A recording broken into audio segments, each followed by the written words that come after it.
Okay, sir. Now they are going in for acne surgeries. Acne surgeries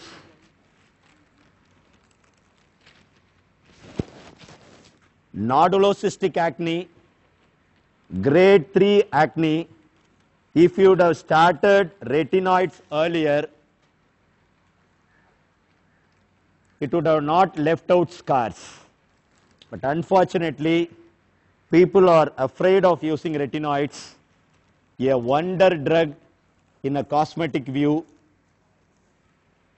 Wonder drug.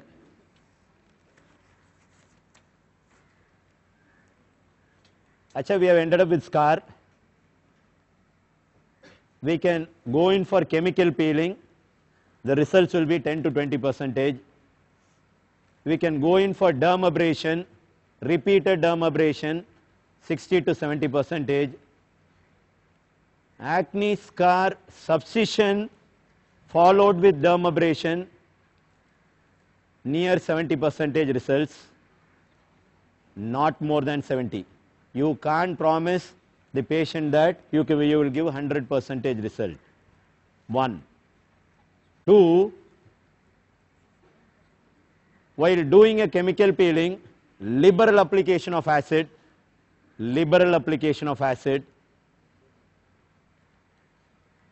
started with the pre-peel, peel, then post-peel management. Dermabrasion, induce a good amount of bleed. Without a capillary bleed, you are not going to get results.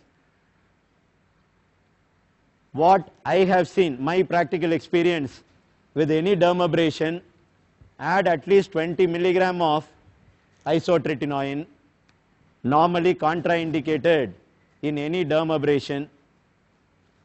The books say that we are not to give any dermabrasion whenever we expect a photosensitivity. Once you dermabrate, the patient is going to go in for photosensitivity. But the reepithelialization process, the rejuvenation process will all be better with isotretinoin. So any acne surgery, give a mild dose of isotretinoin, start the procedure, continue isotretinoin for at least 2 to 3 months. Advise the patient not to go in sun, the results will be good.